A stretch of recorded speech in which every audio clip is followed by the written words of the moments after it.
වෙන්නේ මිල්ලදා කන්ද ආරණ්‍ය සේනාසනය.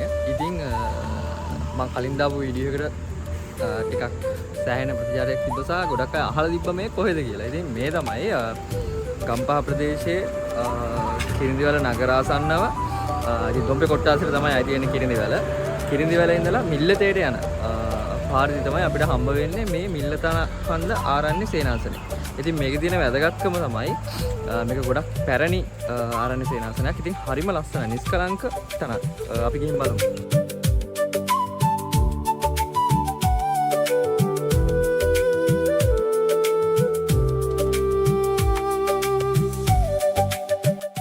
අපිට ඉතින් මේ පාර යනකොට හම්බුණා ලස්සන ලිඳක්. බලමු දෙ ලිඳ.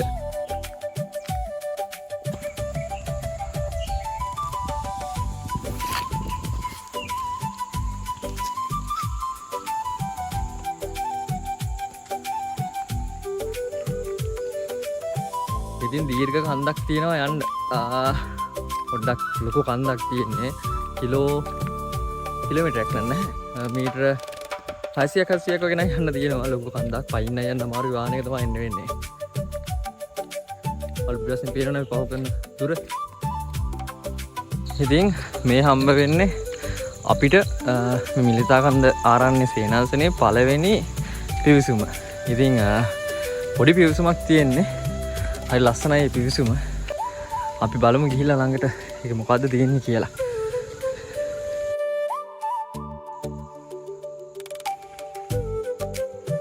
ඉතින් මේකේ තියෙන පූජනීය ප්‍රදේශක තපෝ වනය පරිසරයේ සුරකින්න නිහඬ භාවය සුරකින්න ගස්වල කැඩීමෙන් දර කැපීම තහනම් කියන. ඉතින් ගොඩක් තියෙන විශේෂත්වය තමයි මේකේ පරිසරය සම්බන්ධයි. ලොකු පරිසරයක වටපිටාවක් තියෙනවා. හරි ලස්සනයි. ඉතින් මේ පිවිසුමෙන් ඇතුළු වෙනකොටත් ගොඩක් අපිට පේනවා පරිසරය ගොඩක් තියෙන ගස්වල ගොඩක් තියෙනවා. ඉතින් සත්තු ඉන්නවා ගොඩක්. ඉතින් මේ පරිසරය ආරක්ෂා කරමින් තමයි මේ ආරණ්‍ය සේනාසනය හැදිලා තියෙන්නේ. ඉතින් මේකේ උඩට යමු. උඩට ගිහලා බලමු තව කොච්චර දේවල් තියෙනවද කියලා. ඒ තියෙන හැම දෙයක්ම නිර්මාණය වෙලා තියෙන්නේ පරිසරයත් එක්ක. ඉතින් පේනවනේ පිටිපස්සේ ලොකු කන්දක් තියෙන්නේ. සෑහෙන ලොකු කන්දක්. ආවන පයින් යන එක තමයි හරිම ලස්සන. ලස්සන කියන්නේ වටපිටාව මාර ලස්සනයි. ආට පේනද පිටිපස්සෙන් අර මේ වටපිටාව බලන්න පුළුවන් අපිට. ඉතින් මේක පරිසරයේ සුරක්ෂිත කිරීම අංක 1 මේ ආරණ්‍ය සේනාසනයට එනවා නම් සහ නිහඬතාවය අනිවාර්යෙන් සුරකින්න. මොකද ගොඩක් හාමුදුරුවෝ ඉන්නවා භාවනා යෝගීව වැඩ සිටිනවා. ඉතින් ඒ නිසා මේ නිහඬතාවය අනිවාර්යෙන්ම අපි තියාගන්න ඕනේ. අපි ගිහින් බලමු. ඉතින් මේ අපිට හම්බ වෙන්නේ පන්සලේ දෙවන පිවිසුම. ඉතින් මෙතනින් තමයි පන්සල ඇතුළට අපි ඇතුළු වෙන්නේ. ඒ වගේම තමයි මේ වල පේනවා මේ පැත්තෙන් මේ රථගාලක් තියෙනවා. ඉතින් මේ රථගාලේ ලොකු රථගාලක් තියෙනවා වාහන නවත්තන්න. ඉතින් අර මේක ගොඩක් ප්‍රසිද්ධ නැති වුණාට හරි ගොඩක් අය දන්නවා. හැබැයි රහස්තනක් හරි. ඒ කියන්නේ රහස්තනක් කියන්නේ අර කිසිම කලකෝලයක් නැතුව හරි නිහඬතාවයක් තියෙන හරි ලස්සන තැනක්. ඉතින් ඇවිල්ලා බලන්න ඕනේ අපි පිවිසුමෙන් දෙවෙනි පිවිසුමෙන් ඇතුළට. ඉතින් මේ අපිට පේන්නේ එක ධර්මශාලාවක්. ඉතින් මෙතන ධර්මශාලාව එක්කම අපිට පේනවා තව දේවල් තියෙනවා. අපි ගිහිල්ලා බලමු උඩට යද්දි කොයි වගේද කියලා. ඉතින් මේ දැන් මේක ධර්මශාලාවක් පහු කරන් ආවේ මේ ඒ වගේම තමයි මේ තියෙන ගල් ලෙන මෙතන තියෙනවා මේ. ඉතින් උඩ තියෙනවා මේ ගල් ලෙනක්. ඉතින් අර පරණ ගල් ලෙනක භාවනා යෝගීව ඉන්න හැමදෙර ඉස්සර ඉඳලා තියෙනවා. දැන් නම් ඒ ගල් ලෙන නැහැ පේන්න. ඉතින් අර පරණ ගල් ලෙන නිසා ඉතින් ඒ වගේම තමයි අපිට මෙතෙන් එද්දිම අපිට ලස්සන බුදු පිළිමයක් තියෙනවා.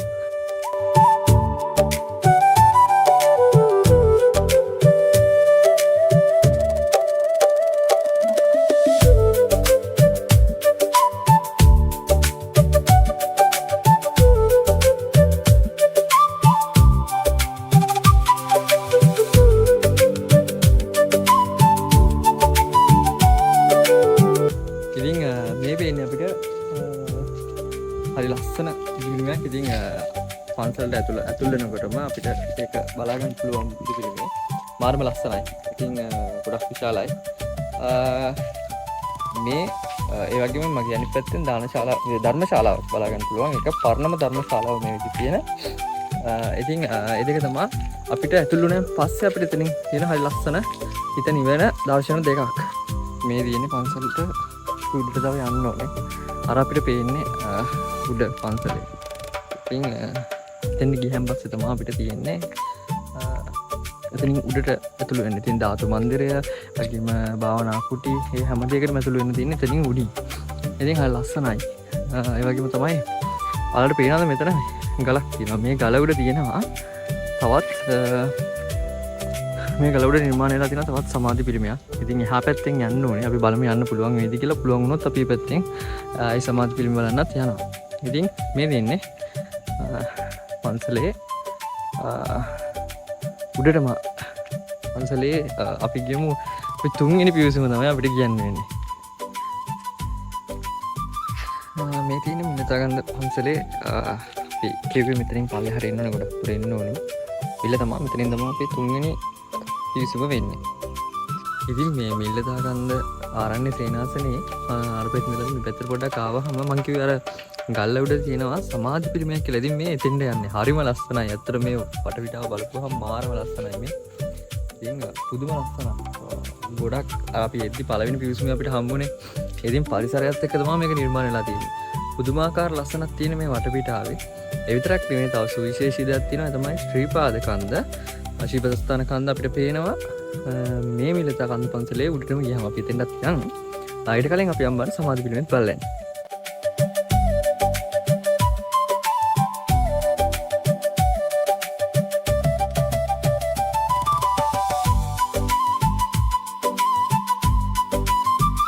ඔයාලට වෙනවද මේ අපි අර ඉන්නේ අර මං කලින් කිව්ව අර ගල උඩ. ඉතින් මාරම ලස්සනයි. ඉතින් මේ අපිට උඩින් ඉඳලා පල්ලෙහා පේන විදිහ මේ තියෙන්නේ අපි අර කලින් හිටපු අර තැන.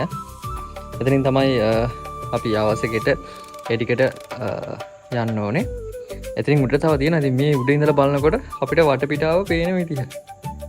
අපි ආවා මේ සමාධි පිළිමය බලන්න සහ මෙතන තියෙනවා ශ්‍රීපාද ස්ථානයේ අනුරුවක්. ඉතින් ගලේම තමයි ශ්‍රීපාද ස්ථානරුවත් හදලා තියෙන්නේ.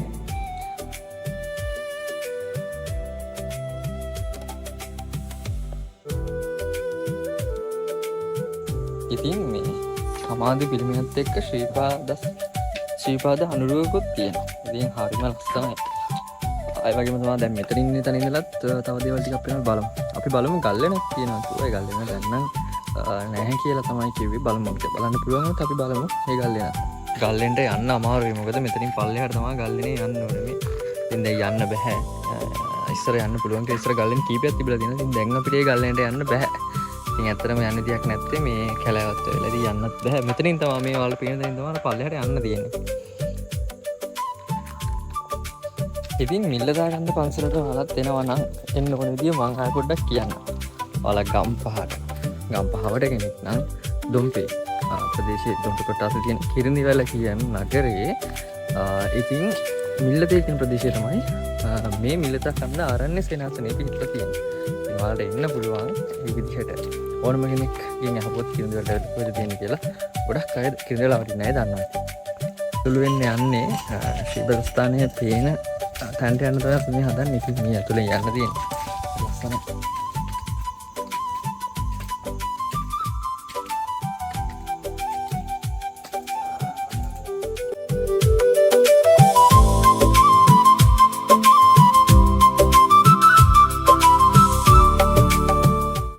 කුටි වගේක් තියෙනවා හාමුදුරුවෝ භාවනා කරන.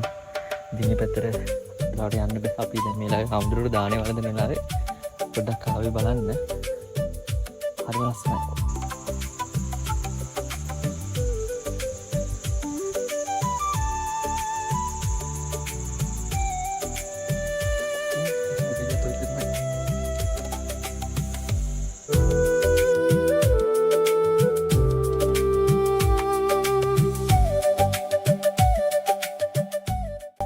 ඉතින් ඔයාලට පේනවා ඇති මේ සර්වඥ ධාතුන් වහන්සේලාගේ මන්දිරයකුත් තියෙනවා.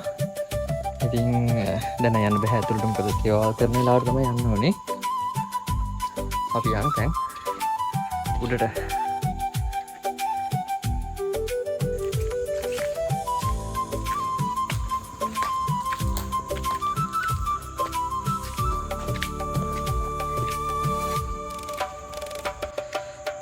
ඉතින් මිලදා හන්ද සේනාසනේ මිලතා කන්ද ආරණ්‍ය සේනාසනේ මේ දින අපි මේ යන්නේ ලස්සනම තැනට.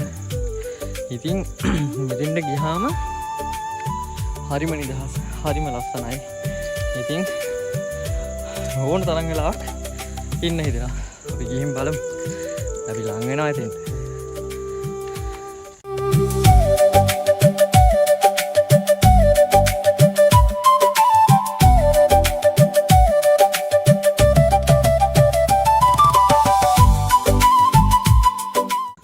ඔන්න ඉතින් අපි එතෙන්ට ආවා. මාරුව නිදහසක් දැන් තැනක්. කොච්චර ආවත් එපා වෙන්නේ නැති තා. ඉතින් මේ තියෙන්නේ එතන පොකුණකුත් තියෙනවා. මේ පොකුණේ වතුර හිඳෙන්නේ නැහැ. එහෙමනේ යන්න. ගෝණ පැන්න ගලනේ. මේකට කියන්නේ ගෝණ පැන්න ගල කියලා. ඉතින් මේ ශ්‍රීපාද නම් අපිට පේන එකක් නැති වෙයි. මොකද මේ වෙලාවේ මීදුම් තත්ත්වයක් තියෙනවා පොඩි. මොකද මෙයා මෙතනින් පල්ලෙහාට තියෙන්නේ ලොකු බෑවුමක්. ඒ බෑවුමෙන් එහා පැත්තේ තියෙන්නේ ලොකු ගම්මානයක්. මේ ගම්මානය අපිට වල පේන්නත් පුළුවන්. වල පේනවා ඈත පේනවා. අන්නේ ඈත තමයි අපිට පේන්නේ ශ්‍රීපාද ස්ථානය. ඉතින් දැන් නම් පේන්නේ නැහැ. මොකද මීදුම් තත්ත්වයක් එක්ක පේන්නේ නැති.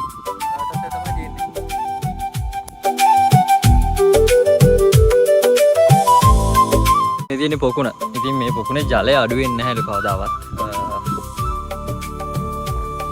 මේ සම්පූර්ණ ඉතින් මේ පැත්තෙන් මම හිතන්නේ බස්නාහිර පළාත් වගේම අපිට සබරගම පැත්තත් මේ පැත්තෙන් මේ පැත්තට ආවෙන්නේ සබරගම පැත්ත. ඉතින් මේ අපි ඉන්නේ බස්නාහිර. උනාට අපිට සබරගම ළඟයි. මොකද ලොකු දුරක් නැහැ. වෙන්නන මායිමට. පේනවා ලස්සන ගම්මාන ඇති වෙනවා. ඉතින් කුඹුරු ආයවල් ගොඩක් ලස්සන ගම්මාන තියෙනවා. ගම්මාන කිහිපයක් පේනවා.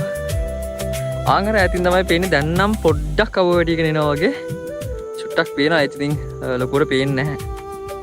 මේ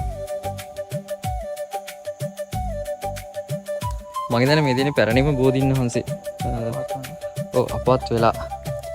ඉතින් ආයෙ නැවතත් බෝධින් වහන්සේ නමක් සිටු වෙලා තියෙන්නේ. අවරෝපණය කරලා තියෙන්නේ. මේ දිනේ ඉතින් උඩට අපි යම් බලන්න.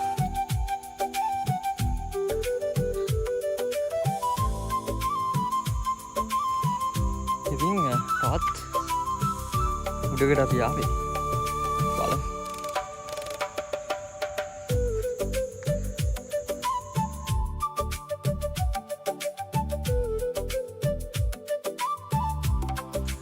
ඉතින් දැන් නම් වහලා ඉන්න බෑ. ඉතින්